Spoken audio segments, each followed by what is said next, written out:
का भगवान वाल्मीकि जी के प्रकटोत्सव के अवसर पर इस सभागार में पधारने पर आपका हार्दिक अभिनंदन और स्वागत करता हूँ। आप इनको जल्दी से बैठ जाएं, कार्यक्रम बिना डिले शुरू करना है हमने और शुरू हो चुका है।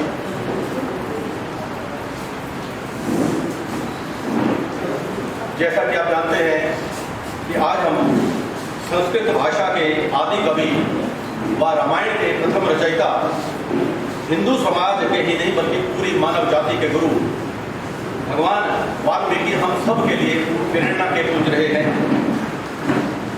मेरा ही नहीं सभी भारतीयों का विश्वास है कि जब तक यह धरती चांद सितारे रहेंगे तब तक भगवान राम और वाल्मीकि जी का नाम अमर अजर रहेगा और संसार में पूजता रहेगा। दूसरा, आज ये मंतव्य भी मैं स्पष्ट करना चाहता हूँ कि ये जो व्याख्यान माला आप देख रहे हैं लिखी हुई, गौरव जिंदल संस्मरणात्मक व्याख्यान, इस बारे में जैसा कि आप इसका भाव समझ रहे होंगे कि निकट अतीत में हमारे कुछ स्वयंसेवक, समाज का उत्थान करने वाले योद्धा अचानक काल कवलित हो गए और प्रभु भगवान जी के चरणों में चले गए। उनमें गौरव जिंदल जी 95 साल के वयोवृद्ध स्वयंसेवक कृष्ण चंद्र नागपाल जी, मधुकर नगर के नगर कार्यवाह श्री दीपक जी और 2-1 साल पहले सुशील गर्ग जी प्रचारक और सिख संगत के जिला अध्यक्ष श्री हरजीत सिंह जी और श्री एस.एल. शर्मा जी के सपुत्र श्री पंकज वत्स जी, ये भगवान के चरणों में चले गए। उनकी ज्योत में ज्योत उनकी समा गई। क्या हमें अपनों को याद नहीं करना चाहिए? क्या हमें उनकी याद में दिया नहीं जलाना चाहिए? क्या हमें उन सब के चरणों में नमन नहीं करना चाहिए क्योंकि वे समाज के सार्थक बंधु थे? बिना किसी कंसिडरेशन के ये विचार किया गया कि क्यों ना हम अपने सपूतों को, अपने भाइयों को, अपने बुजुर्गों को याद रखें। और आपको जानकर हैरानी होगी कि गौरव जिंदल जी बहुत कर्मठ कार्यकर्ता थे। गौरव जिंदल जी का जन्म 27 सितंबर 1983 में श्री पवन जिंदल जी व श्रीमती मीनू जिंदल जी के घर पर हुआ। आप एक प्रतिबद्ध स्वयंसेवक थे जिन्होंने प्राथमिक शिक्षा वर्ग पटियाला के समाणा नामक कस्बे से किया था। खेलों के प्रति आपकी रुचि और लगाव के कारण आप अनेक बड़े टूर्नामेंट आयोजित करने लग गए थे।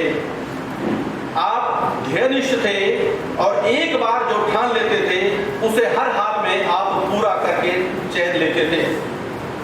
एक बार की पारिवारिक बात बता रहा हूं कि लंबे तगड़े तो थे ही गौरव जिंदल, उनका वेट 140-50 किलोग्राम हो गया।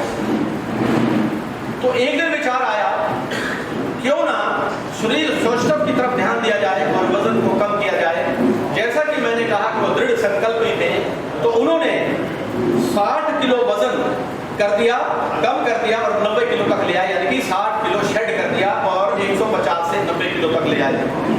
कोरोना के संकट काल में जिन ने हमको फोन किया था, चाहे वो जान थे चाहे अनजान थे, उन जरूरतमंदों की सारी चीजें, चाहे वो जीवन रक्षक दवाइयां थी, चाहे वो ऑक्सीजन सिलेंडर की कमी थी और विभिन्न हॉस्पिटल्स में आपको बेड्स उपलब्ध कराने की थी। एक बार गौरव जिंदल जी को फोन चला जाए, समझ लो काम हुआ ही हुआ।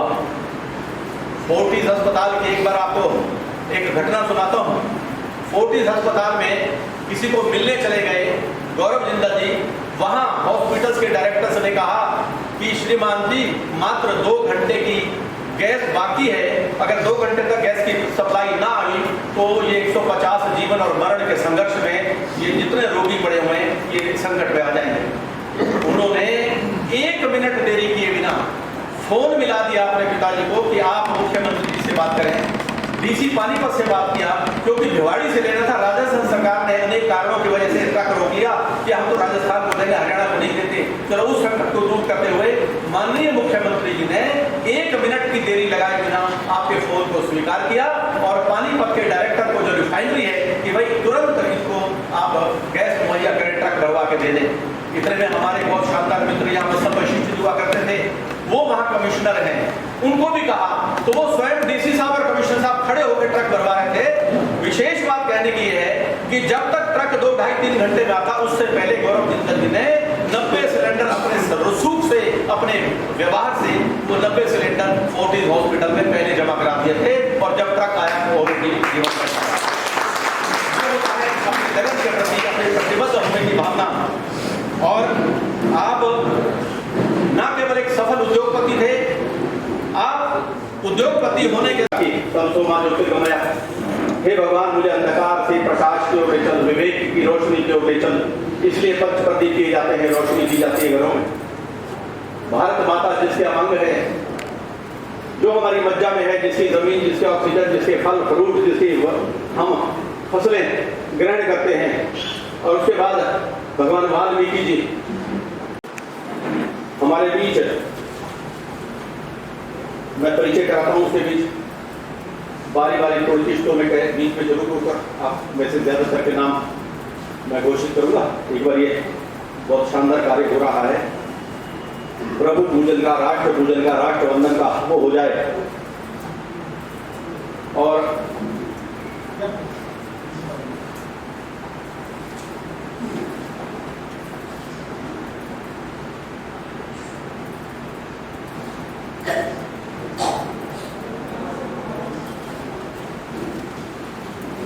आप सभी का पूरे स्वागत, मंच पर आसीन हो जाइए।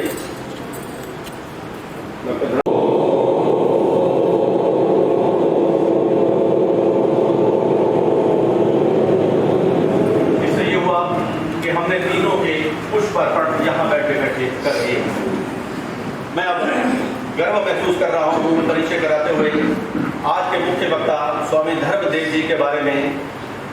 धर्म, संस्कृति और शुचिता के संरक्षक स्वामी धर्मदेव जी का जन्म 13 नवंबर 1961 को तराई स्थित नैनीताल के एक गांव संभवतः सूरजपुर में पिता श्री सुंदरलाल जी व माता श्रीमती भगवानी देवी जी के घर हुआ। इस आगामी 19 दिन के बाद जो 13 नवंबर आ रही है, उस दिन स्वामी जी 60 वर्ष पूरे कर लेंगे और बड़ा भव्य सामूहिक रूप से अनंत शुभकामनाएं स्वामी जी के चरणों में भेंट कर रहे हैं। आपके आरंभिक जीवन का नाम भोला था। 20 जुलाई 1978 को आपको स्वामी अमरदेव जी व स्वामी कृष्णदेव जी की तपोभूमि हरि मंदिर आश्रम कटौती में पीत वस्त्र प्रदान करके धर्मदेव का नाम दिया गया। इसी गुरुकुल में रहकर श्रीमान जी आपने प्रभाकर शास्त्री व एम.ए. संस्कृत की उपाधियां अर्जित की। 6 फरवरी 1993 को आपको संन्यास की दीक्षा दी गई उसी गुरुकुल में। आज श्रीमान आपकी पहचान देश विदेश में एक राष्ट्रीय संत की है। अनेक विदेशों में आप घूम चुके हैं, वहां लोग आपको अनवरत सुनना चाहते हैं।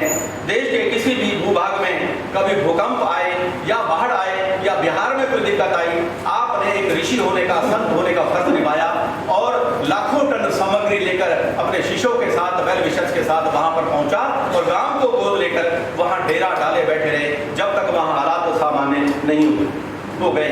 8 मार्च 2010 को संत जी आप महामंडलेश्वर पट्टाभिषेक से विभूषित किए गए। पटौदी, फरकनगर, रुद्रपुर, दिल्ली और अलीगढ़ में आप द्वारा संचालित अनेक शिक्षण संस्थाएं हैं जो शिक्षा, धर्म व संस्कृति का सम्मान कर रही हैं। आपका होना हमारे लिए, हरियाणा के लिए व देश के लिए मायने रखता है। श्रीमान, आपको सम्मानित करना स्वयं को सम्मानित करना है।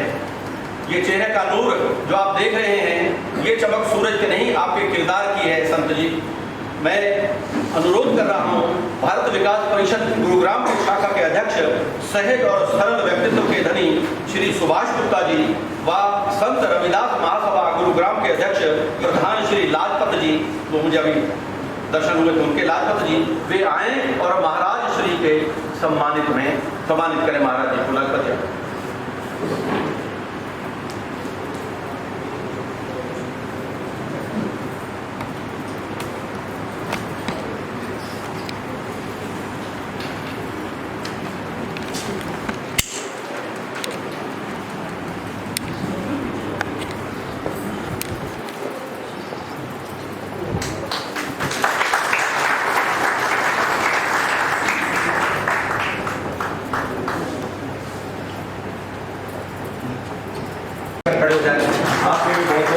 आपकी कमाई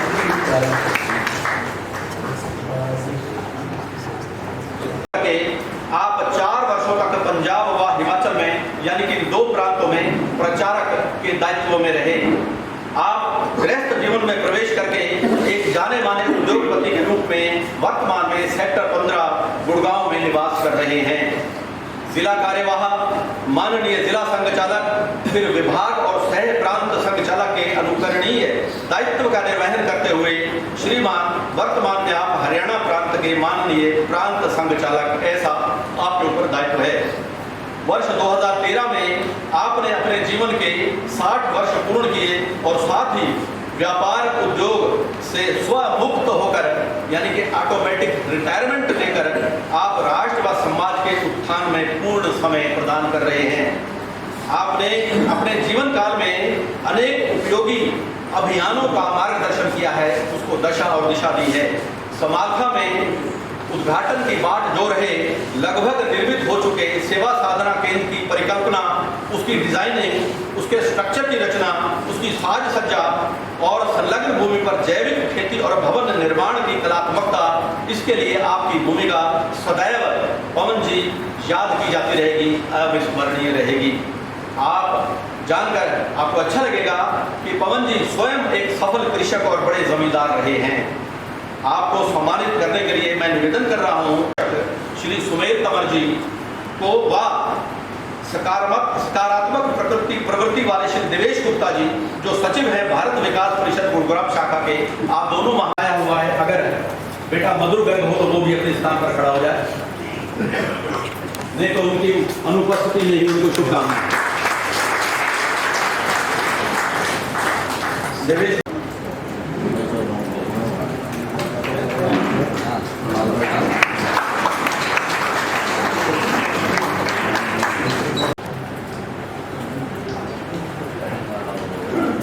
ये बिट्टू जी हैं जिनकी वजह से हमें ये सारी सुविधाएं बड़े आराम से मिल जाती हैं और विशेष रूप से लोकेश मंगला जी हमारी बड़ी मदद करते हैं, आपके आदेश पर ही करते हैं।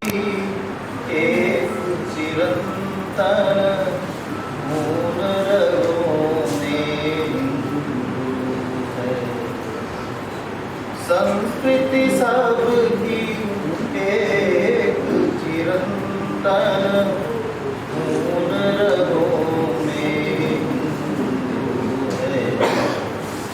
विराट सागर समाज अपना, हम सब इसके बिंदु हैं। संस्कृति सबकी एक चिरंतन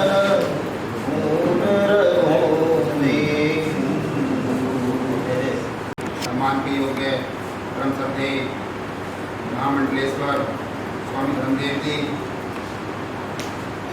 श्री पवन चिंतन जी, माननीय प्रांत संचालक हरियाणा एसएच श्री रामकार सर, बिट्टू जी, अध्यक्ष Shri SN. Siddheshwar group of schools Gurugram, doctor Sum Divakar ji, कुलपति, मेरे समक्ष बैठे हुए सभी सम्मानित सदस्यों, आज का ये कार्यक्रम भगवान वाल्मीकि जयंती के संदर्भ में सामाजिक समरसता के लिए किया जा रहा है और उसी क्रम में गौरव जिंदल जी, जिनकी स्मृति में भी डॉक्टर सुम दिवाकर जी ने काफ़ी विस्तार से उनकी जीवन शैली के बारे में बताया कि किस प्रकार से गौरव जिंदल जी ने अपने जीवन को जिया और कैसे वो समाज के लिए कार्य करते हैं। आज का जो विषय है सामाजिक समरसता, तो इसके संदर्भ में मेरा व्यक्तिगत विचार, हालांकि स्वामी जी मंच पर विद्यमान हैं और इनसे एक दो मुलाकात मेरी हुई है पटौदी में, और इनके जीवन शैली से या इनके भाव से मैंने बहुत कुछ ऐसा सीखा है। यदि इनको सुन लिया, समझ लिया और देख लिया तो मैं समझता हूँ कि सामाजिक समरसता की सबसे बड़ी प्रतिमूर्ति स्वामी जी।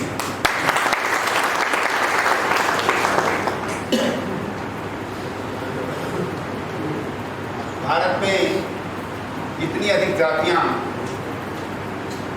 हैं, तो ऐसे देश में यदि सामाजिक समरसता नहीं है तो मैं समझता हूँ कि वो कहीं ना कहीं देश को पीछे ले जाने वाली बात है।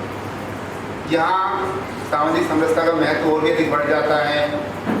कोई भी संसार में ऐसा देश नहीं जहाँ पे इतनी अधिक जातियाँ हैं। दिवाकर जी ने बहुत विस्तार से जातियों के इतिहास के बारे में हमें बता दिया कि किस प्रकार से आर्य आए और किस प्रकार से उस जाति वर्ग विशेष का उत्पीड़न होता रहा और वो पीछे पीछे पीछे और पीछे जाती रही। तो उस इतिहास में तो नहीं जाऊंगा, लेकिन मैं सिर्फ इतना बताना चाहूँगा कि जिस प्रकार एक परिवार दूसरे परिवार पर आत्मनिर्भर है, एक समाज दूसरे समाज पर आत्मनिर्भर है, तो उसी प्रकार से प्रत्येक व्यक्ति दूसरे व्यक्ति पर निर्भर है और सब मिलकर ही एक समाज बनता है और सबसे मिलकर ही देश बनता है। यदि परस्पर हम आपस में समरसता नहीं रखेंगे और लड़ते रहेंगे तो किसी न किसी रूप में वो देश का नुकसान होने वाला होगा।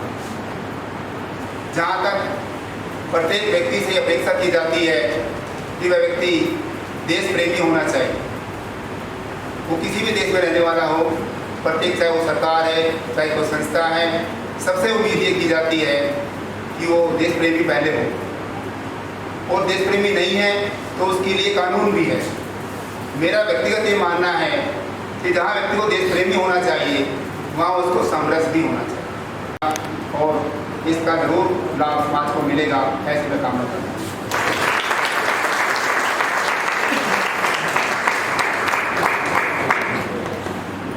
एक अच्छी चर्चा वो होती है जो प्रश्न ज़्यादा खड़े करे और उत्तर कम दे। आपकी सीरियस टॉक मंच पर विराजमान परम श्रद्धेय महामंडलेश्वर स्वामी धर्मदेव जी महाराज, आज के हमारे इस कार्यक्रम के अध्यक्ष डॉक्टर धर्मपाल जी, जिनको अभी हम सबने सुना, मंच पर विराजमान जिस संस्थान के ऐसे अध्यक्ष श्री राम अवतार जी, और आज इस कार्यक्रम में उपस्थित हमारे इस महानगर के माननीय संघचालक श्रीमान जगदीश जी, माननीय श्री वेद मंगला जी, आज हमारे समाज के हर वर्ग से ऐसे ज्येष्ठ श्रेष्ठ ऐसे आए हुए आज के इस कार्यक्रम में, सामाजिक समरसता कार्यक्रम में बंधु और मातृशक्ति के रूप में आई हुई मेरी बहनें, मैं इन सबको नमन करता हूँ, प्रणाम करता हूँ और इनका स्वागत करता हूँ। आज बंधुओं, हमारा विषय सामाजिक समरसता। आज हमने इस कार्यक्रम के प्रारंभ में एक बात महसूस की होगी, ध्यान आया या नहीं आया। आज का क्योंकि मुख्य विषय छोड़ने का तो हमारा माननीय आज के संत श्रीमान धर्मदेव जी उनका है, परंतु मैं 2-3 मिनट में अपनी बात को पूरा करूँगा। आज जैसे ही मंच से आह्वान हुआ कि मंचासीन जो लोग हैं, जो ऐसे कार्यकर्ता हैं, वो दीप प्रज्वलन करेंगे और भारत माता महर्षि वाल्मीकि जी के चरणों में पुष्प अर्पित करेंगे। अब उस समय जब हमने उस ज्योति का प्रज्वलन किया और उसके पश्चात पुष्पार्चन किए, अब पुष्पार्चन भारत माता एक श्रेष्ठ स्थान है उसका पूरे विश्व में, तो उसको करने में कोई बड़ी बात नहीं। महर्षि वाल्मीकि जी हमारे हिंदू समाज के एक श्रेष्ठ संत महर्षि हुए, तो उनके चरणों में भी कोई दिक्कत नहीं, परंतु बाद में चित्र लगाया हुआ है एक 37 वर्ष के ऐसे बालक का जो आज इस दुनिया में नहीं है। मैं देख रहा था महामंडलेश्वर संत जिनके चरणों की धूल लेने के लिए लाखों लोग नतमस्तक होते हैं, उनमें होड़ लगती है। तो ऐसे संत जब उस बालक की प्रतिमा पर पुष्पार्पण कर रहे थे, तो ये हमारे समाज की इससे बड़ी समरसता हो सकती है। हमारा श्रेष्ठ संत जिसको लाखों लोग उसकी चरण धूलि को लेने के लिए तैयार है, परंतु वो क्या देखते हैं? हम सब आत्मा है, हमारा जन्म हमारे हाथ में है क्या? आज जिसको हम स्वर्ण या कुछ कहेंगे, ये पैदा हमने अपनी मर्जी से किया। हमारा जन्म भी कहीं हो सकता था और किसी का भी कहीं हो सकता था। और मैं तो कई बार बोलता हूँ, वसुधैव कुटुंबकम हम बोलते हैं, पूरा विश्व एक परिवार की कल्पना, ये हिंदू संस्कृति की कल्पना है। आज पूरे विश्व की आबादी 700 करोड़ आबादी है, तो अगर हम 500 वर्ष पीछे जाकर देखेंगे तो हो सकता है ये आबादी 200-300 करोड़ रही होगी, और 1000, 2000, 10,000 वर्ष पीछे चलते जाएंगे तो कभी लगेगी कि 20 करोड़ थी, 5 करोड़ थी, 2 करोड़ थी, 1 करोड़ थी। परंतु इसे अंत में जाएंगे तो जिस समय सृष्टि का निर्माण हुआ, उस समय भगवान ने, ब्रह्मा जी ने, ब्रह्मा विष्णु महेशम 3 सृष्टि का निर्माण करने वाले, सृष्टि का संचालन करने वाले और सृष्टि का संहार करने वाले, तो ब्रह्मा जी ने उस समय एक स्त्री और पुरुष को बनाया। उस स्त्री और पुरुष से बना हुआ आज 700 करोड़ लाखों जातियों, मत, पंथ, धर्म, प्रांत, देश, अनेक प्रकार के भेद में बटा हुआ दिखता है, परंतु एक माता और एक पिता से पैदा हुई संतानें केवल भाई बहन नहीं होती, वो सगे भाई बहन होते हैं एक मां से। आज का 700 करोड़ अगर इसके बैक पीछे जाएंगे तो जो हिंदू संस्कृति वसुधैव कुटुंबकम, पूरा विश्व एक परिवार है, इसका हमें पूर्ण रूप में संकेत और हमें बोलती है, बताती है। एक दूसरा उदाहरण मैं देता हूँ।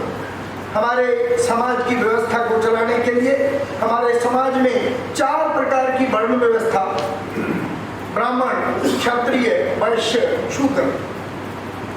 समाज के लोगों ने व्यक्ति के शरीर को भी 4 हिस्सों में बांटा कि जो मस्तक है ये ब्राह्मण है, ये भुजाएं ये क्षत्रिय है, ये जो पेट है ये वैश्य है और पैर शूद्र है। परंतु इनमें कोई भी छोटा नहीं हो सकता, कभी भी नहीं था, आगे भी नहीं रहेगा। उसका भी उदाहरण हमारे ध्यान में आएगा। ब्राह्मण रूपी शेर आयु के मुताबिक किसी भी जाति, मत, पंथ का व्यक्ति बड़ी आयु का आता है, उसके चरणों में, शूद्र रूपी चरणों में झुकता है कि नहीं? ये आज नहीं, लाखों सालों के इतिहास में अगर देखेंगे तो हमें ध्यान में आएगा कि ये ब्राह्मण रूपी शेर शूद्र रूपी चरणों में लाखों सालों से झुकता आया है, झुक रहा है। ये हमारा विचार है, हमारी संस्कृति है। इसका अर्थ कोई भी छोटा नहीं है, हरेक का बराबर का महत्व है। तो इसलिए आज जो विषय हम लेकर एक श्रृंखला, एक व्याख्यान माला चला रहे हैं, मेरा निवेदन है कि आज हमारे समाज की सबसे बड़ी जरूरत सामाजिक समरसता है। एक प्रयोग मैंने शुरू किया, आज लगभग 10 साल हो गए, उसका बहुत सार्थक परिणाम है। देखिए, हम सब काम करते हैं, घरों में कुछ लोग अपना सहयोग करने के लिए कोई ना कोई काम करने के लिए आते हैं। हमारे घर में एक नियम मैंने 10 साल से शुरू किया कि जो भी कोई त्योहार आएगा, एक दिन पहले घर में रहने वाले जितने लोग हैं, काम करने वाले, चाहे गेट पर सिक्योरिटी का काम करें, चाहे वो चालक है, चाहे वो सफाई वाला, कोई भी है, उन सबको एक दिन पहले सूचना करते हैं कि कल विजयदशमी का पूजन प्रातः 9 बजे होगा। सब लोग अपना अपना स्थान छोड़कर अपने घर के जो मंदिर का प्रांगण में है उसमें हाजिर होंगे। अब सब लोग उस समय आते हैं, उनका तिलक होता है, जो जो व्यवस्थाएं एक परिवार में पूजा करने के लिए आती हैं, उनके हाथ में कोई तिल चावल जो जो भी हम देते हैं वो उन सबको देती है। परंतु एक विशेष प्रकार का नियम लागू किया कि मान लो मेरा बेटा ऊपर की मंजिल पर रहता है, वो और उसकी पत्नी और बच्चे, वो 5 मिनट आते आते देर करते हैं, तो इन सबको हटाकर वो मंदिर में आगे नहीं जाएंगे, वो पीछे खड़े होंगे। वो कोई अलग नहीं है, हम सब एक प्रकार के हैं, वो हटाकर आगे नहीं आएंगे, वो वहीं बैठेंगे। अब आरती करनी है, आरती करते हुए आरती को 2 बार करना पड़े। प्रत्येक व्यक्ति मंदिर की उस प्रतिमा के आगे आकर उस आरती को जैसे परिवार के लोग करते थे ऐसे वो सब लोग करेंगे। इससे एक आत्मीयता का, बराबरता का भाव, अगर आज हम आए हुए सब बंधु अपने परिवारों में, अपने मित्र दोस्त, इन सब में इस प्रकार का एक भाव प्रारंभ कर देंगे तो निश्चित रूप में ये अपने परिवार से शुरू करना पड़ेगा। आज जिसकी इस देश को पूरे दुनिया का एक ही लक्ष्य है, भारत एक श्रेष्ठ देश है, ये विश्वगुरु रहा है, विश्वगुरु बनने जा रहा है, इसको हम कैसे रोकें, इसको कैसे तोड़ें। अनेक प्रकार के भेद खड़े करते हुए आज समाज को तोड़ने का प्रयास विश्व की अनेक विचारधाराओं का है, जो इस देश में अपने मंसूबे को असली जामा पहनाने के लिए लगे हुए। हम सब हिंदू समाज के सब लोग श्रेष्ठ लोग हैं। हम इस बात को, इस षड्यंत्र को अच्छे से समझें। बीच में कोई कालखंड ऐसा आया होगा, हमारे बुजुर्गों ने, उन्होंने किसी रूढ़िवादियों के कारण कोई गड़बड़ गलती की होगी। मैं समाज से आज क्षमा चाहता हूँ कि आगे के लिए हम सब बुद्धिजीवी समाज की इस विनम्र, इस कमजोर बात को जानते हैं। समाज में से इस कमजोरी को दूर करते हुए प्रत्येक व्यक्ति अपने घर में एक सामाजिक समरसता का भाव निर्माण करे। हमारे भाई हैं, हम सब एक परिवार के हैं। मैं तो केवल मात्र भारत के लोगों ने, मैं तो पूरे विश्व की बात कही है। तो मेरा आज के इस पावन अवसर पर एक सुंदर ऐसे समूह के सामने मेरा आप सबके चरणों में निवेदन है कि आप सब एक अपने परिवार का, अपने से शुरुआत करेंगे, अपने मित्र दोस्त उनके परिवार में बदलेंगे तो निश्चित रूप में आने वाला जो भविष्य है वो हमारे देश और समाज का फिर से इसको विश्वगुरु के स्थान में दुनिया का मार्गदर्शन करने वाला समाज, एक देश उस रूप में हम देखेंगे। प्राचीन काल में भी था, आज भी बनेगा, परंतु उसके लिए हम सबको एक एक परिवार को इस प्रकार का एक सार्थक पॉजिटिव प्रयास करना पड़ेगा। इतना ही मैं सबके चरणों में निवेदन करते हुए, महाराज जी श्री का मैंने समय थोड़ा सा ज़्यादा लिया, उसके लिए क्षमा चाहते हुए और आज इस कार्यक्रम के आयोजकों का आभार व्यक्त करते हुए, उनको धन्यवाद देते हुए कि ये बहुत उत्तम कार्य है, इसको और गति से बड़ा और अनेक कार्यक्रम करने के माध्यम से प्रत्येक हम बस्ती में, मोहल्ले में जा सके, इस प्रकार का आगे के लिए हमें सोचना चाहिए। इतना कहकर मैं अपनी वाणी को विराम देता हूँ। धन्यवाद। प्रधान मनीषा बहन एक बार खड़े हो, और इसके साथ साथ नरेश, ये नगर पालिका से विशेष रूप से हमारे बीच आए हुए हैं, और हमारे बीच में सुरेंद्र गहलोत जी, अनिल आर्य जी और रामदेव भाटी जी, उनके साथ उनके मित्र, साथ साथ डॉक्टर बीटी गोयल जी, कैनवेन फाउंडेशन वाले, विवेकानंद तिवारी जी का मैं नाम ले चुका हूँ, और नवीन गोयल जी और उनकी पूरी टीम पधारी हुई है। दीपक जैन जी हमारे बीच में है, लक्ष्मी नारायण जी हमारे बीच में है, वर्ग अभी अटेंड किया था आपने। और अब मैं वो वक्त आ गया है जब आप सबकी तरफ से, अपनी तरफ से निवेदन करूं कि महामंडलेश्वर जी आप आएँ, हमें रास्ता दिखाएं, हमें रोशनी दिखाएं, ताकि हम आपके मार्ग दिलों पर चलकर इस समाज का बड़ा करें।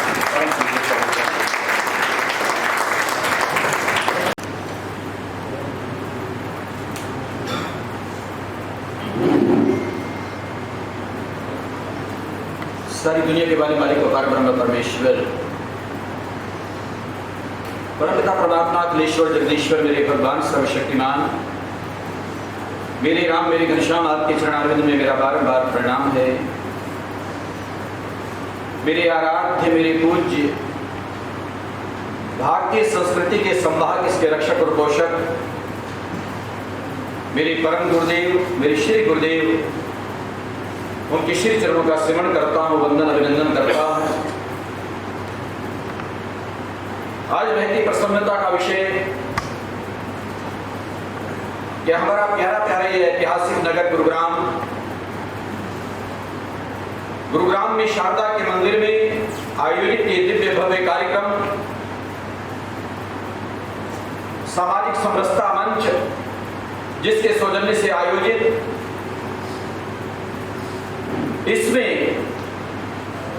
इस कार्यक्रम की शोभा का परिवर्तन और संवर्धन जिनकी गरिमा में उपस्थिति से हो रहा है,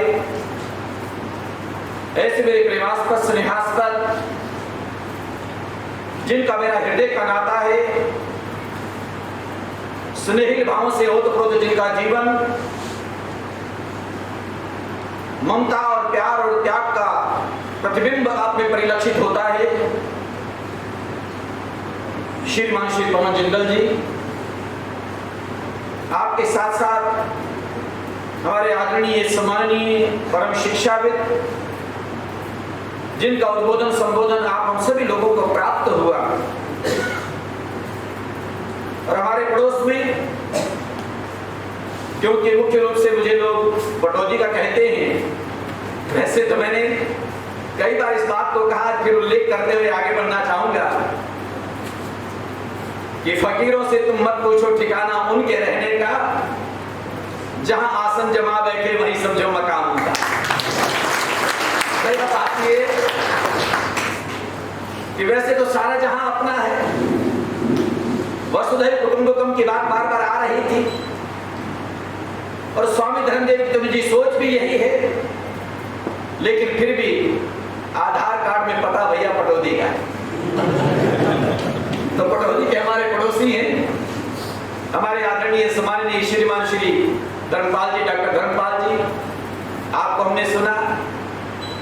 इधर मेरे, अब क्या कहूं मैं, अब कैसी कैसी उपाधियां या सम्मान सूचक शब्द मैं इनके बारे में कहूं, और मैं एक ही शब्द अगर कहूं तो शायद ज्यादा युक्ति संगत रहेगा, मेरा लाडला सा रामोतार बिट्टू, मैं इसको हमेशा बहुत प्यार करता हूं, और ये स्वयं प्यार की मूर्त है। ऐसे अपने प्रेमास्पद स्नेहास्पद उदीयमान नौनिहाल श्री रामोतार बिट्टू, आपकी उपस्थिति और जिनके द्वारा बड़ी कुशलता से संचालन हो रहा है, मैं समझ सकता हूं, देखा जाए तो छोटा भी है और अपने आप में बहुत बड़ा दायित्व है। अब यूं तो मुख्य अतिथि, अध्यक्ष, विशिष्ट वक्ता, मुख्य वक्ता, पता नहीं कहां कहां उसको कार्डों में स्थान मिलता है, लेकिन संचालक को तो सबसे बाकी स्थान मिलता है। लेकिन आपकी योग्यता, आपकी काबिलियत, आपकी मेधा, प्रतिभा, आपका ज्ञान, आज मैं कह सकता हूं मुक्त कंठ से, शायद हो सकता है हम सब में सबसे ज्यादा है। ऐसे उस ज्ञान के धनी हमारे आदरणीय सम्माननीय श्रीमान श्री अशोक दिवाकर, डॉक्टर अशोक दिवाकर जी, आपके द्वारा कुशलता से मंच का संचालन हो रहा है, और इस कार्यक्रम की आभा, इसकी गरिमा आप जैसे सभी सुधी श्रोता, आप में से शायद संभवतः आधे लोगों को मैं नाम से जानता हूं, 90% लोगों को मैं शक्ल से जानता हूं, मेरे अपने सारे प्यारे प्यारे लोग बैठे हैं, इसलिए कोई भी ऐसा महसूस न करे कि नाम आदि नहीं लिया। मेरे बहुत प्रिय हो, मेरे आदरणीय हो, मेरे दिल पर शासन करते हो, ऐसे हमारे सुधी श्रोतागण, आपकी गरिमा में उपस्थिति। आज बहुत प्यारा कार्यक्रम यहाँ पर आयोजित है, जिसमें जैसे हमारे आदरणीय श्रीमान श्री जिंदल जी ने कहा कि भारत माता महर्षि वाल्मीकि, और जिनको याद करके कभी कभी दिल भर आता है, उन्होंने हाल बालक श्रीमान श्री पवन जिंदल जी का नूरे नजर, इनका लफ्ज़ जिगर हम सब का प्रिय, जिनको हम सब ने मिलकर के पुष्प अर्पित किए। जिंदल जी ने उस क्रिया को, उस समय को याद किया जब वहां पुष्प अर्पित हम कर रहे थे, ठीक है, पुष्प मैंने अर्पित किए, मेरा माथा भी वहां झुका, लेकिन एक जब पिता पुष्प अर्पित करता है तो उस समय स्थिति क्या होती है, इसको आप हम सभी लोग समझ सकते हैं।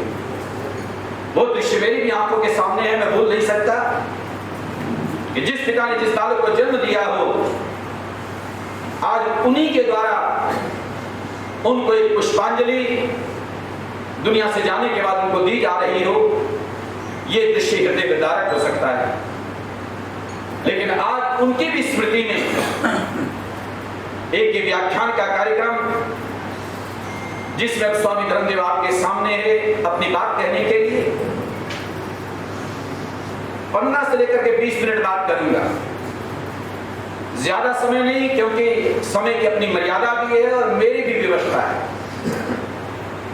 मैं ठीक 4 बजे आया हूं, ठीक 6 बजे जाने का लिए मैंने कहा था, मेरा आगे भी मीटिंग है, सतीश जी आ चुके हैं। तो आइए, अब समय को मैं गंवाना नहीं चाहता, इसका सदुपयोग करते हुए निवेदन करना चाहता कि आज इस समरसता का कार्यक्रम उस महान ऋषि को लक्ष्य मान करके महर्षि वाल्मीकि के जीवन को सामने रख करके उनका इस धरा पर आगमन हुआ। आज उनका जन्मोत्सव, जन्म जयंती महोत्सव, उसको माध्यम बना करके, उसको सामने रख करके आज ये समरसता मंच, सामाजिक समरसता मंच, ये समरसता का कार्यक्रम आयोजित कर रहा है। ये कार्यक्रम आयोजित है, इसमें आप हम सब लोग हैं। मेरे से पूर्व वक्ताओं ने बड़ी गंभीरता से अपनी बात को कहा और दत्त चित्त होकर के आप सबने उस बात को सुना भी है। और मैं उम्मीद कर सकता हूं जो बातें आज ये मंच दे रहा है, उसमें से बहुत सारी बातें आप अपने साथ लेकर के जाएंगे। लेकिन प्रारंभ में मैं चाहता हूं 2-3 मिनट में अवश्य लूं महर्षि वाल्मीकि जी, उनके जीवन को मैंने पढ़ा भी। आज से लगभग 42 वर्ष पहले जब महर्षि वाल्मीकि को मैं पढ़ रहा था, क्योंकि 82 में मैंने शास्त्री की, उससे पहले का वो समय था 80-81 का, 79-80-81 का, कि उस समय जब उन दर्शनों में प्रवेश करने का मुझे मौका मिला हुआ था। मेरा वो अध्ययन काल महर्षि वाल्मीकि के जीवन को जब मैं पढ़ रहा था, कुछ पंक्तियां मेरे जहन में बैठ गई, मेरे हृदय में बैठ गई, जिनको आज जन्म जीवन पर्यंत मैं कभी भूल नहीं पाऊंगा। वो महर्षि वाल्मीकि, आज मैं कहना चाहता हूं कि हमारे भारत के ऋषियों का,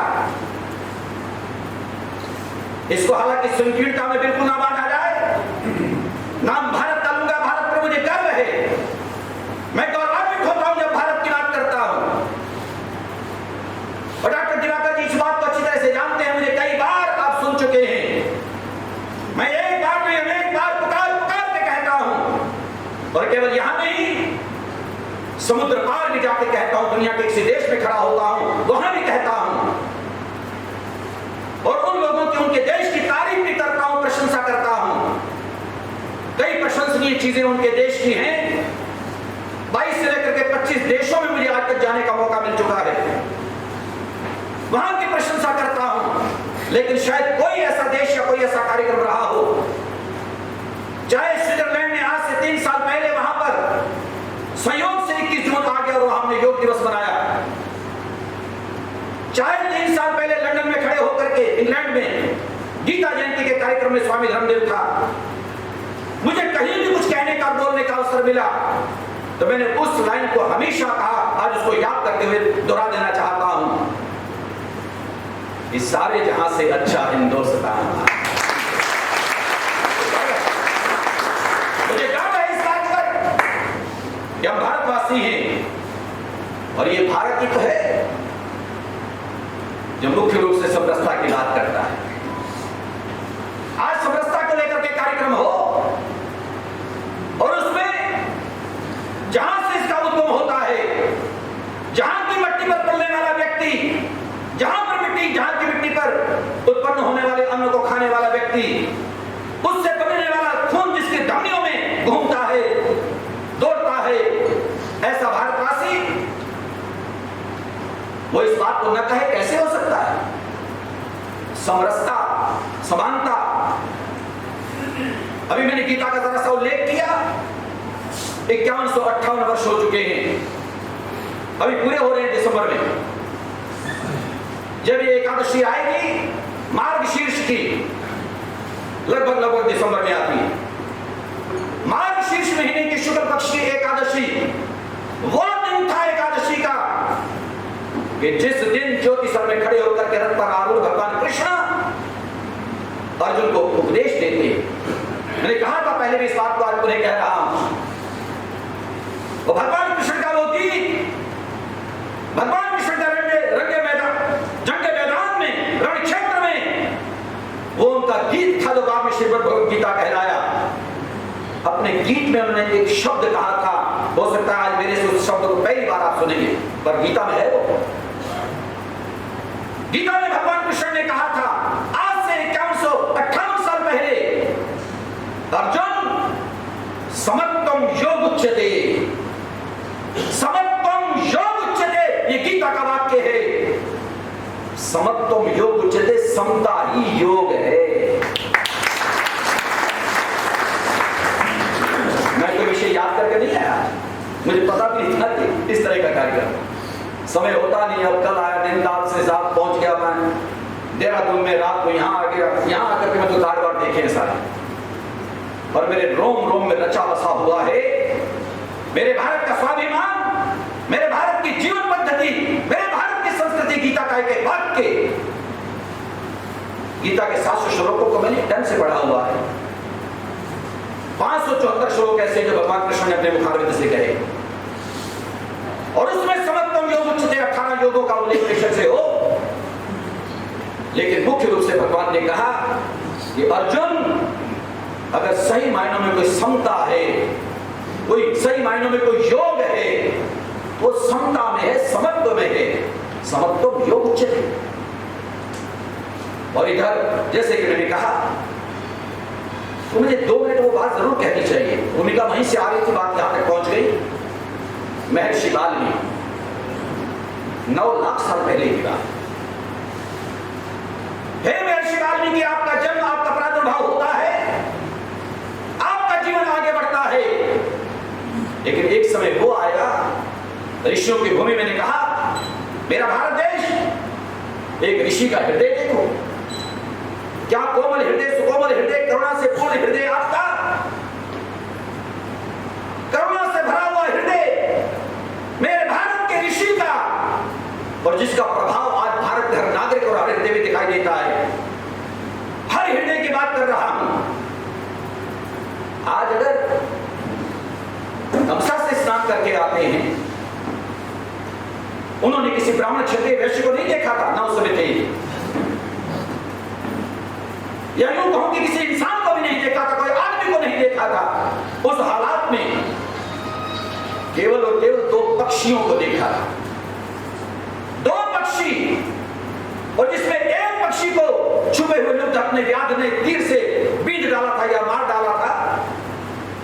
वो क्रौंच नाम के पक्षी, उसमें से एक को बहेलिया का बाण लगता है, वो तड़फड़ाता फड़फड़ाता जमीन पर गिर जाता है, और दूसरा उसी का साथी वो पक्षी करुण क्रंदन से, चीत्कार से उस गगन को, उस अंतरिक्ष को, आसमान को आवाज से भेजता है, यानी उसका करुण क्रंदन सुनाई देता है।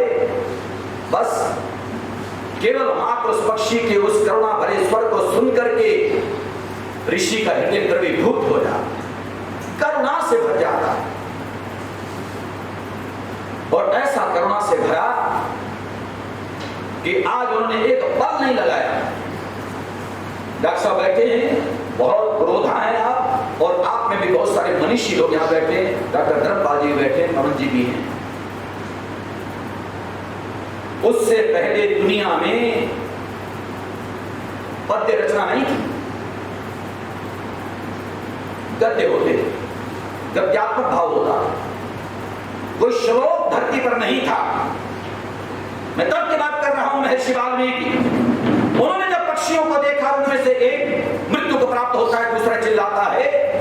ऋषि का हृदय करुणा से भर जाता है तो उनके मुंह से सहसा कुछ शब्द निकलते हैं जिनको मैंने 41-42 साल पहले पढ़ा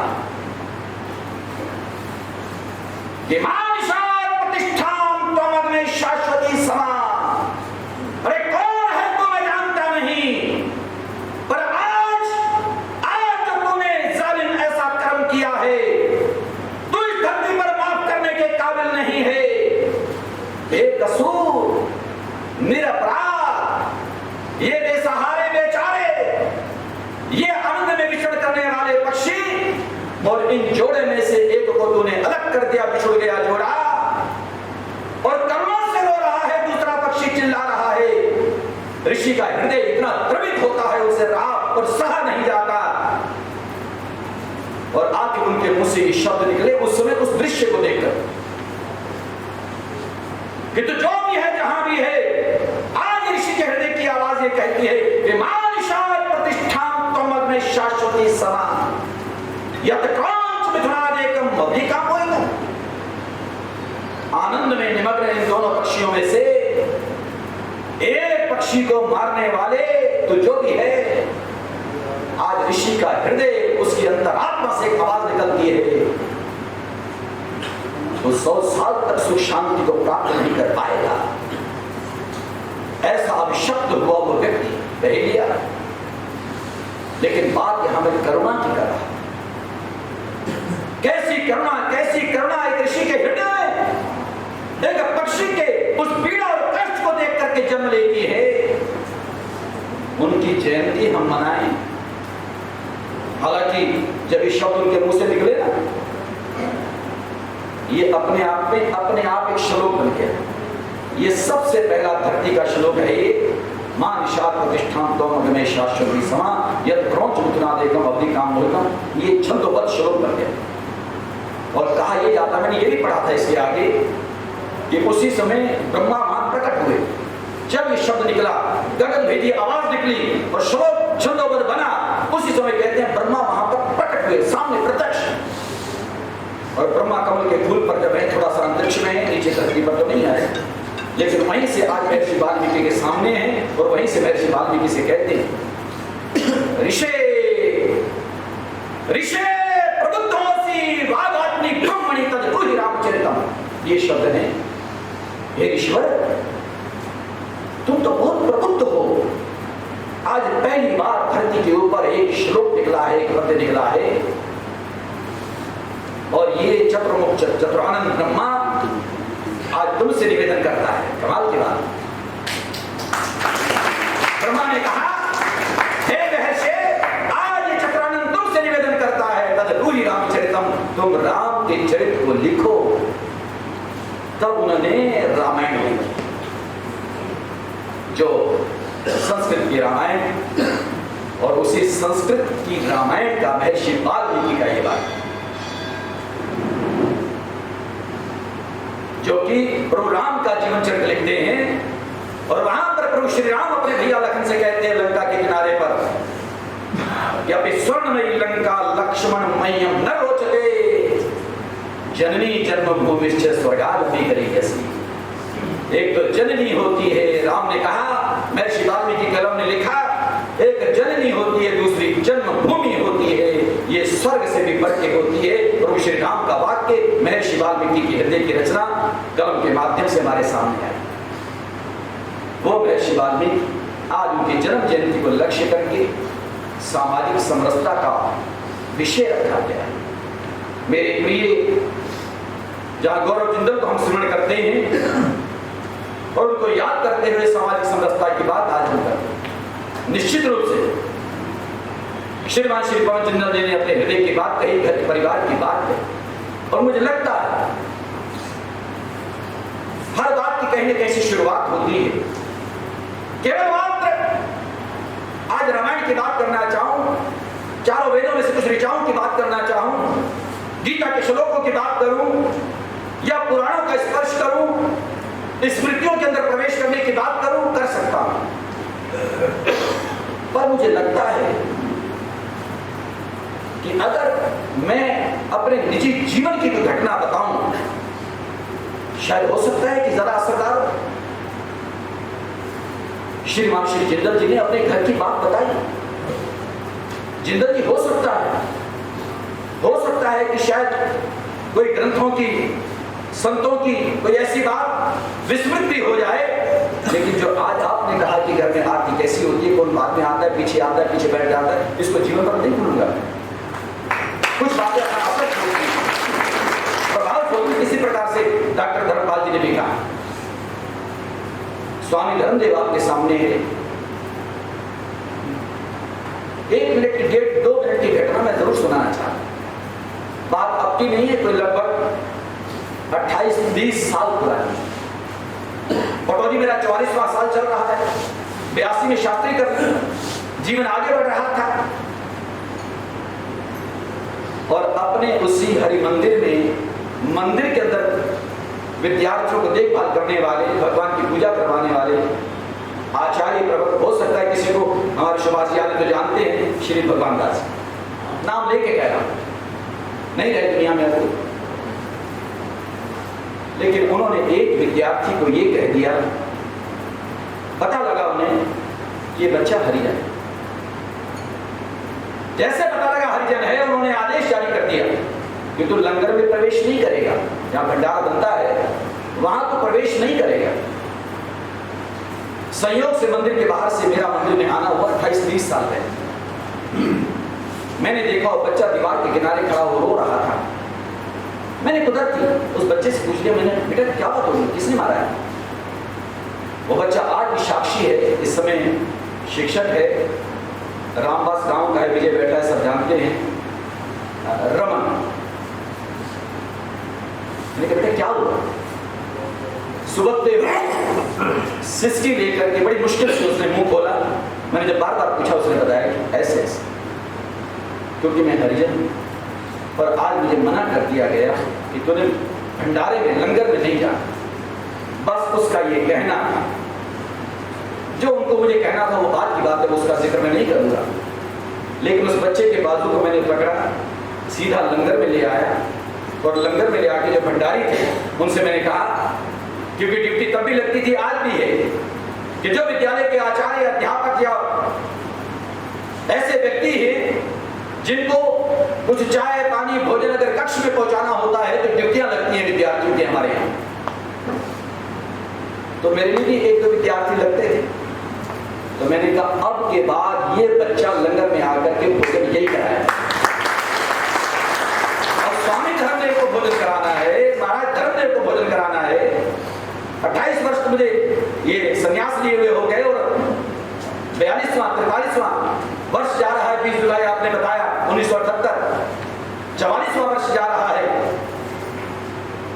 कि जब मैंने पीत वस्त्र धारण किए, तो मैंने कहा, मुझे शुरू में लोग महाराज कहने लग गए थे वहां सन 78 में 20 जुलाई के बाद। तो मैंने कहा धर्मदेव को, मेरा नाम धर्मदेव हो गया उस दिन से। मैंने कहा मुझे भोजन कराएगा ये रमन कराएगा, लंगर में आके ये लेके जाएगा, जो धर्मदेव को भोजन कराएगा उसकी तो चूल्हे तक एंट्री होगी। और ये हुआ। आज तक वो बच्चा जीवन में इस बात को भूला नहीं है, और स्वामी धर्मदेव को भूला। मैं कहना चाहता हूं, कहीं से भी शुरुआत करनी पड़ती है, और हम अपने से करें तो शायद ज्यादा अच्छा होगा। चाहे 2011 में जीवन के 50 वर्ष पूरे हुए, लेकिन शादी तब बेटियों की थी। अभी पिछले साल 2020 में विद्यालय के 100 साल पूरे हुए। फिर इसमाइल खान से लेकर के 1920 से 2020 तक 101 बेटियों की शादी हुई। मैंने कहा गरीब अभावग्रस्त होता है, वो कोई भी हो, कोई भी झोपड़ी में पलने वाली बेटी हो। मैंने अपने भक्तों से कहा, किसी प्रदेश की हो या सीमा पार की हो, कहीं से ढूंढना तुम लोगों ने, और उसमें कोई बाधा मर्यादा ऐसी नहीं है कि इस जाति वर्ग विशेष का होना चाहिए, बिल्कुल नहीं। तभी मैं आज आपको बता देना चाह रहा था वो कि 101 बेटियों की पिछले साल शादी हुई। यहाँ भक्त लोग मेरे ऐसे बैठे हुए जिन्होंने एक बेटी को 3-3 लाख रुपए देकर के 3 करोड़ का सामान भक्तों ने दिया, और उसमें 11 क्रिश्चियन, 12 मुस्लिम, 3 सिख, बाकी हिंदू। उन 101 बेटियों की शादी कटौती की। मैं निवेदन करना चाहता था, शुरुआत हमें अपने आप से करनी पड़ेगी। मैं ज्यादा भाषणबाजी इसलिए आज नहीं करना चाहता। मैं चाहता हूं कि अपने हृदय की बात हम कहें, ये क्रांति लानी है, परिवर्तन लाना है। इसलिए स्वामी धर्मदेव आज यहाँ ये भी कहना चाहता है, ये ठीक है 2013 में अपने आदरणीय श्रीमान श्री प्रभु जिंदल जी का जन्म हुआ और मैं अगले महीने 13 नवंबर को 60 साल का होगा। कभी कभी लगता है 60 साल में लोग रिटायर हो जाते हैं। अब मैं थोड़ा संकल्प लेके चल रहा हूं कि 60 साल का 61 साल का जीवन रहे अगर आगे। सामान्य 100 वर्ष का पल की खबर नहीं होती, ये भी स्वामी धर्मदेव की कही हुई बात है। आज से 22 साल पहले एक बात को मैंने कहा था हिसार में, सबसे पहले लोहिया जी वहां से आए हुए हैं, सबसे पहले मैंने लाहौरिया जी हिसार में कहा था मैंने कि जिंदा रहे तो कई बार मिलेंगे, नहीं तो फिर हर बार मिलेंगे। ये मेरी निजी बात है और इसलिए पता नहीं है एक पल का भी, लेकिन फिर भी संकल्प है कि 10 साल तक और ऊर्जा संपन्न रह करके जीवन रहा तो सामाजिक समरसता पर काम करें। और ये संस्थाएं बच्चे तैयार हैं, 4-5 संस्थाएं हैं। मैंने 4 दिन पहले भी खट्टर जी को कहा कि 1.5-2 साल के बाद एक बड़ा कार्यक्रम करके और सभी संस्थाएं में शिष्यों को सौंपने वाला हूं, फ्री होने वाला। मुझे करना है कार्य आप लोगों के बीच में रह करके, या देश से शाम तक में समुद्र पार भी जाकर के भारत का डंका बजाना है, यहाँ की आवाज को उठाना है। जो मेरे भारत के ऋषियों ने कहा, भारत की भूमि ने कहा, भारत जो पुकार पुकार के कहता है कि हम सब एक हैं, मिलजुल करके रहेंगे, मिलजुल करके रहना होगा। और इसलिए स्वामी धर्मदेव भी बार बार कहता है इस बात को, कोई भी हो जाए जाति वर्ण व्यवस्था सबका अपनी जगह अपना महत्व है।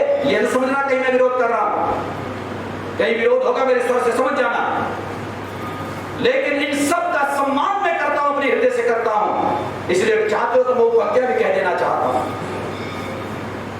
आकाश सितारों से जड़ा होता है, अरे आकाश सितारों से जड़ा होता है, सूर्य तो सोने का घड़ा होता है। हमारे उदय वंश की रुबाई है, आकाश सितारों से जड़ा होता है, सूर्य तो सोने का घड़ा होता है। कुछ व्यर्थ नहीं जाति धर्म भाषाएं, कुछ व्यर्थ नहीं, कुछ व्यर्थ नहीं जाति धर्म भाषाएं, इन सब से मगर देश बड़ा होता है। कभी जब देश की बात आए, अपने गौरव और अस्मिता की बात आए, अपनी संस्कृति की बात आए, तो हर व्यक्ति को चाहिए जाति धर्म भाषा उसको ताक पे रख देना चाहिए। हम जिएंगे और पढ़ेंगे, ऐ वतन हृदय से आवाज आनी चाहिए।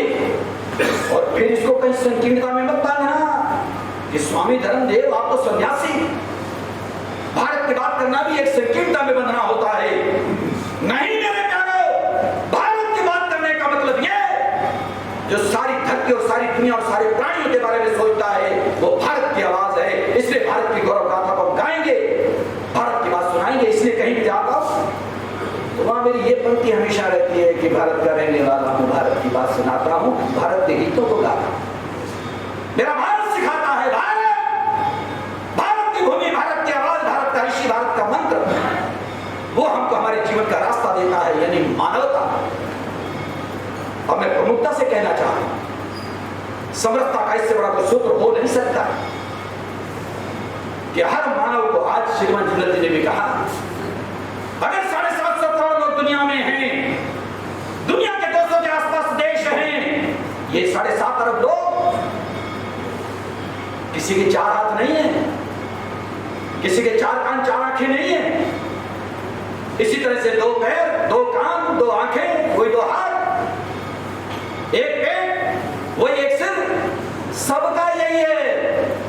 जितने भी हैं ये 750 करोड़, किसी को देख लो समुद्र पार भी जाकर के कहीं भी दुनिया के देश में कहीं अलग से मिल जाए तो सोचने वाली बात हो सकती है।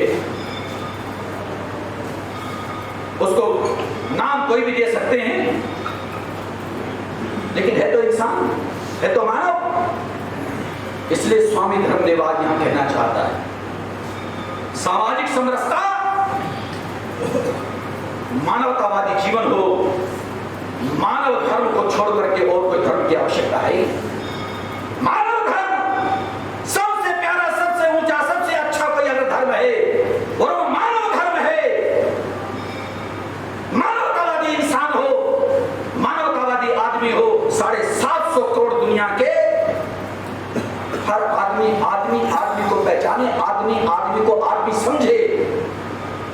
मुझे बताओ फर्क कहाँ रह जाएगा, कहाँ कमी रह जाएगी? ये विवाद, ये वितंडावाद, ये हृदय की दिल की संकीर्णता इंसान की, जिसने आज आदमी को आदमी से दूर कर दिया। स्वामी धर्मदेव चाहता है, आज मैं खुल करके नहीं बोल पा रहा हूँ बात, क्योंकि मैं समझ रहा हूँ कि मैं खुद कह चुका हूँ, नहीं उतना समय मुझे नहीं लेना। कभी कार्यक्रम ऐसा होगा जहाँ धर्मदेव के लिए कहेंगे कि स्वामी धर्मदेव एक घंटा बोलेंगे, तो बात करूंगा। लेकिन आज मेरे संकेत आप केवल समझें, जिस बात को लेकर के भारत के कोने कोने में और भारत के बाद फिर बाहर इस आवाज को पहुंचाया जा रहा है कि यहाँ मानवतावादी भाव हमारे अंदर जागृत होना चाहिए। आप कहोगे स्वामी जी बड़े जोश में बोल रहे हो, हमें कह रहे हो? नहीं, अगर स्वामी धर्मदेव विवाद में भी खड़ा होता है तो उन लोगों के बीच में भी इसी भाषा का प्रयोग करता है। मैं इसी तरह से बोला करता हूं। मुझे एक बार एक कार्यक्रम में जाने का मौका मिला, आप हैरान होंगे, ताज्जुब करेंगे। चारों तरफ मेरे सारे मुस्लिम और उनके बीच में खड़ा होकर मैं जब बोल रहा था और मैंने कहा उसमें, मैंने कहा अमीर, मैंने कहा रसूल, मुझे एक बार बताओ, क्या तुम नहीं चाहते कि तुम्हारा बच्चा, तुम्हारा बेटा प्रतिभा संपन्न बने, योग्य बने? चाहते? मैंने कहा तुम नहीं चाहते क्या तुम्हारा बेटा बेटी कोई देश और दुनिया में नाम कमाए, आगे जाए? चाहते? क्या तुम नहीं चाहते कि तुम्हारा बच्चा कोई निरोग होना चाहिए, रोग नहीं होना चाहिए? चाहते? मैंने कहा पालो घर में कहा दूध पियो ना। मेवाड़ में वहां खड़े होकर मैं इस बात को बोल गया। मैंने कहा यूं ही नहीं, केवल यूं समझ लो ये तो हिंदुओं की गाय है, हिंदू इसे मां कहते हैं। ये हिंदुस्तान या रगों में खून बहता है, हिंदू बहुत बड़ी अच्छी प्यारी बात सुना गया। प्यारे, ये भारत की संस्कृति के वो लोग जिन्होंने जो चीजों की भी शुरुआत की है हर मानव के लिए की है, हर मानव के लिए। गाय का दूध किसी हिंदू के बच्चे को प्रतिभा संपन्न बनाएगा, ईसाई या मुसलमान के बच्चे को नहीं बनाएगा, ऐसा कभी नहीं हो सकता। अरे इससे बड़ी समस्या क्या होगी? अरे दूध पियो तो सही, मक्खन घी पंचगव्य खाओ तो सही, सम्मान करो तो सही। गंगा जल केवल हिंदू के रोगों को दूर नहीं करेगा, मेरे का प्यारे तुम्हारा भी करेगा, लाओ तो सही। अरे चर्म रोग केवल हमारा दर्द दूर नहीं करेगा, तुम्हारा भी करेगा, लाओ तो सही। डुबकी लगाओ तो सही। जीवन को अगर बनाना है, ये जीवन, ये जिंदगी तो परमात्मा ने हम आप सभी लोगों को दी है, और इसीलिए आज मुझे इस मन से कहना पड़ रहा है। आदिल वगैरह अभी चंडीगढ़ में वकील होकर रखा हुआ आता है, पैर छूता है, गुरु जी कहता है। मैं निवेदन करना चाहता था, स्वामी धर्मदेव इस आवाज को लेकर चला हुआ, इसलिए कभी कभी मैं अपना गिला भी उनके सामने रख देता हूं। केवल क्या ये हिंदू ने कसम खा रखी है कि हिंदुस्तान की बात करनी है? अरे भारत में रहना है, अगर किसी व्यक्ति को भारत में रहना है तो भारत भूमि से और भारत से प्यार करना पड़ेगा। मेरे भारत की संस्कृति है, ये भारत की संस्कृति। क्यों ऐसा परहेज और परहेज लोगों को हो जाता है कि हम शायद अदर कास्ट के दूसरी जाति के हैं, इसलिए शायद हमारे बारे में ऐसी बात कही जाती है। आज कह देता हूं, शायद हो सकता है आपको लगे कहा महाराज जी ये बात आपने ठीक कही। अक्टूबर को हमने दशहरे पर रावण का पुतला जलाया जाता। किसी के पुतले जलाने का मतलब आप समझते हो? वैसे तो सही बात, सीधी सीधी बात है कि पुतला जलाना यानी अपमान। चौराहों घरों में बहुत होते, पहले बहुत होते थे नेताओं के पुतले जलते थे, अपमान होता। पुतला जलाने का सीधा सा मतलब उसका निरादर करना, अपमान तो उसका हाँ होता है, क्योंकि उसने काम ऐसा किया इसलिए प्रतिवर्ष होता है। लेकिन क्या कभी ब्राह्मणों ने विरोध किया? अरे वो तो ब्राह्मण था, विशर्वा का पुत्र, कैक्सी का पुत्र, वो रावण ब्राह्मण। क्या कभी ब्राह्मणों ने, मेरे भारत के ब्राह्मणों ने विरोध किया कि नहीं ऐसा नहीं करना चाहिए? नहीं किया ब्राह्मणों ने विरोध इसका। सच्ची बात तो ये है कि सच्चे भारतवासी हैं वो ब्राह्मण। उन्होंने कहा कि नहीं, अगर कोई पक्ष से भ्रष्ट हो जाएगा, गलत हो जाएगा, चाहे हमारी जाति का क्यों नहीं है, उसका पुतला जलना चाहिए। कंस यादव था,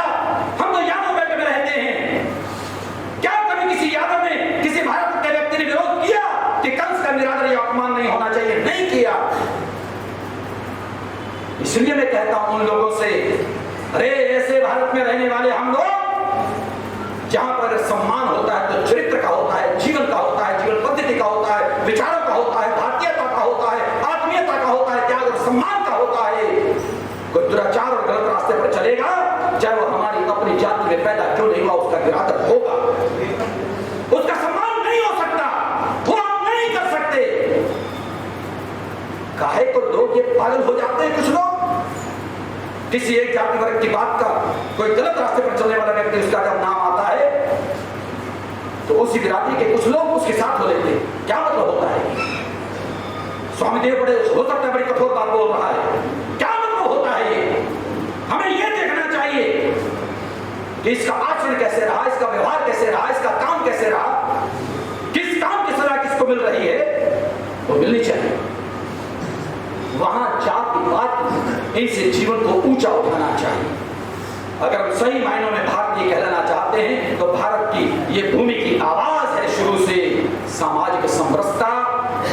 हम समरस रहें, एक होकर के रहें, मानवतावादी बन के रहें, सबसे प्यार करें, सबसे स्नेह करें, क्योंकि गुणशु गुणा पूजा स्थानम न च लिंगम न च वय। यहाँ लिंग को नहीं देखा जाता, उम्र को नहीं देखा जाता। कहते हैं गुणियों में तो गुणों का सम्मान होता है। ये मेरी भारतीय संस्कृति है, ये हमारी जीवन पद्धति है। अगर हम जीवन पद्धति को आत्मसात करना चाहते हैं, जीवन को सही तरीके से जीना चाहते हैं और फिर सारी दुनिया को संदेश देना चाहते हैं तो इस समरसता को जीवन में अपनाना पड़ेगा। भारत में रहता है जो भी, किसने काट दिया, किसने अलग कर दिया। आज भी हमारे आदरणीय यशस्वी प्रधानमंत्री श्रीमान श्री नरेंद्र मोदी जी जब कभी प्राचीर से बोलेंगे, लाल किले की या कहीं भी बोलेंगे तो 135 करोड़ भारतवासियों की बात करते हैं। 135 करोड़, उन्होंने क्या 2, 4, 10, 20 करोड़ कहीं कम कहे? क्या किसी को अलग किया? नहीं किया। यह मेरे भारत की संस्कृति है। जब भी हम नाम लेंगे, हम 135 करोड़ भारतीय, 135 करोड़ लोगों का ये देश, लेकिन एक क्षुद्रता, ये दुर्बलता, ये कमजोरी, इसको हृदय से निकालना होगा।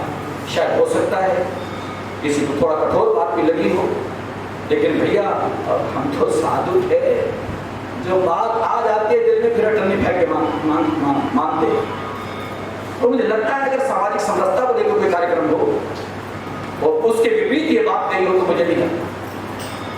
सामाजिक समरसता यानी एक होकर के रहना, मिल के रहना, जिस देश में रहना, जिस थाली में खाना, जिस भारतीयता में जीना और उस भारत के गीत न गाना, ये कैसे हो सकता है?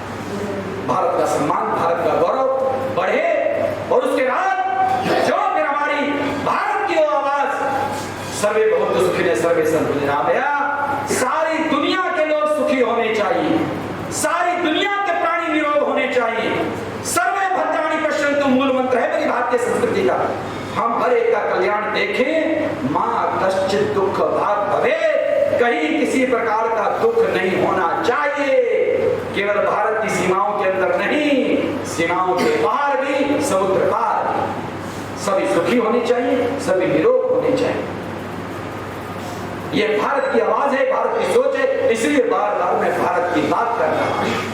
भारत का मतलब सार्वभौम, भारत का मतलब सारी दुनिया, भारत का मतलब सारी सृष्टि, भारत का मतलब हर वर्ग, हर जाति, हर प्राणी, उसकी भलाई की बात जहां से निकले वो भारत, सबको साथ लेने के लिए सोच के चले वो भारत, सबका हित साधने के लिए आगे खड़ा हो वो भारत, किसी का जीवन में कभी बुरा ना चाहे वो भारत। तो ऐसा ये भारत, इसमें समरसता ना हो ये कैसे हो सकता है? कम से कम भारत की चार दीवारी के अंदर या सीमा के अंदर रहने वाले लोगों, जो भी हैं, जहां तक मेरी आवाज पहुंचे, सब एक हो जाओ, मुट्ठी बंद हो जाओ। कोई किसी का बैरी नहीं, कोई किसी से घृणा नहीं करता, कोई किसी से नफरत नहीं करता। ये नफरत और घृणा पैदा हो सकती है तब जब आप भारत की मिट्टी से प्यार नहीं करोगे, भारत के प्रति सम्मान नहीं करोगे, आपस में मिलजुल कर रहने की बात नहीं करोगे, अपने को दूर समझोगे। फिर कहे तो क्या करूं, बहुत है तीखी बात, अब सुन लेना, झेल लेना, बस इसको कहकर माइक छोड़ो। स्वामी जी हमारे इसी गुरुग्राम की, अब दुनिया में नहीं रहे, गौशाला वो मंदिर 32 रुपये, उनके कार्यक्रम में एक बार मैं था तो वहां पर एक संत ने बात कही थी, इसलिए संत की बात तो संत कहते तो ठीक है। एक संत ने बात कही थी, उसको दोहरा के बस मैं माइक छोड़ देना चाहता। उन्होंने कहा था एक कार्यक्रम में माल खाए, क्या नाम है, घर का यार का गीत, माल खाए कसम का, ऐसे था, माल खाए कसम का गीत गाए यार। बड़ी तीखी और बड़ी विचित्र बात थी, एक संत ने कही थी, इसलिए मैंने कही, मैं इन शब्दों को कहा नहीं कर, समझ देंगे आप सारे। माल खाए कसम का गीत गाए यार, गीत कहीं और के गाया, भारत की मिट्टी पर रहना, भारत के अपने को खाना, भारत से सुविधाएं प्राप्त करना, फिर प्यार किसी और से नफरत यहां नहीं चलेगी, किसी की भी, हिंदू हो या मुसलमान, सिख हो या ईसाई, मैं सबके लिए कह रहा हूं। अगर ऐसी बात न होती तो यहाँ जैसे मैं जिनका नाम ले चुका हूं, ब्राह्मण आदि, कुंभकर्ण आदि, मेघनाद आदि, कंस आदि, उनका आज यहाँ सम्मान होता, उनकी आरतियां होती, पर नहीं होती हमारे भारत में। हमारे भारत में उनके मंदिर नहीं बनते, यहाँ मंदिर बनता है तो समरसता वाले प्रभु श्री राम का, जिन्होंने कहा था गणिकाय जामिल व्याध गीत गजादि खल तारे घना, गणिका, अजामिल, व्याध, गीत, गज, भील, सबको गले लगाने वाले मेरे प्रभु श्री राम, मंदिर बनेगा तो उन्हीं का बनेगा, उन्हीं का बनेगा। ऐसी समरसता जिसके जीवन में है, वो भारत की धरती पर पूजा जाता है। और इसलिए स्वामी धर्मदेव यहां से फिर इस बात को कहे और वहां चला जाए, हे अब्दुल कलाम, तुम्हें हमारा सलाम, हम करेंगे सलाम, निश्चित रूप से करेंगे सलाम। ये भारत के प्रति जो आपका प्यार था, लगाव था, जुड़ाव था, उसको कभी भुलाया नहीं जा सकता। हम आपको सलाम करते रहेंगे। मेरी भारत की धरती, भारत की मिट्टी, भारत का संत, भारत का हर व्यक्ति, उस हर व्यक्ति का सम्मान करता है और करता रहेगा जिसके जीवन में समरसता होगी। इसलिए आवश्यकता है ये सामाजिक समरसता का भाव हर दिल में जगे, हर दिल में जगे। इसलिए स्वामी धर्मदेव की इच्छा हो रही है कि 5-10 साल एक बार लगा दो यार, ऊर्जा थोड़ी सी बची हुई है इस बात को लेकर के भारत के कोने कोने में, कि एक बार भारत कहीं एक हो और एक मानवतावादी विचारधारा को लेकर के भारत आगे बढ़े और दुनिया में जाकर के इसका पैगाम और संदेश पहुंचे। विश्व गुरु मेरा भारत था, फिर विश्व गुरु का गौरव मेरे भारत को प्राप्त हो। बहुत बहुत दुआएं, बहुत बहुत शुभकामनाएं, बहुत बहुत धन्यवाद, धन्यवाद।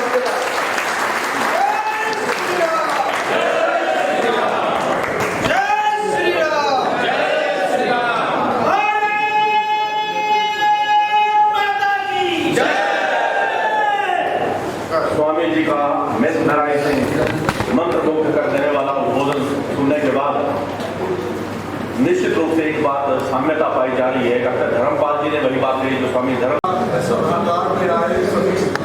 उपस्थित गुरुग्राम प्रति क्षेत्रों से पधारे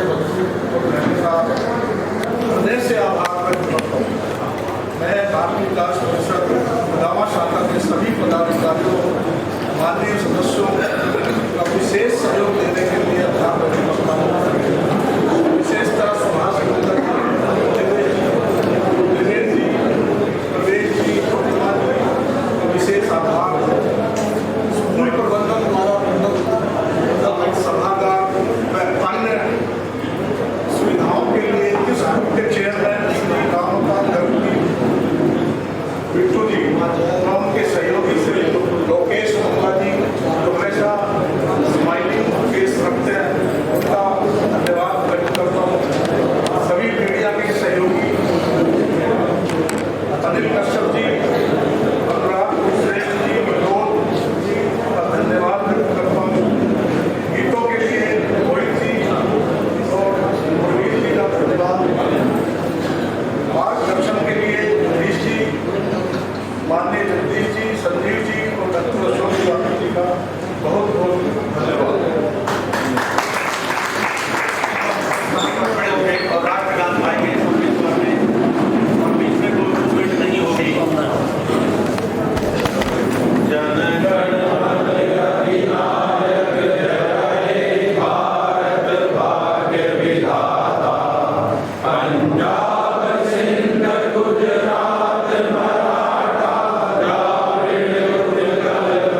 जय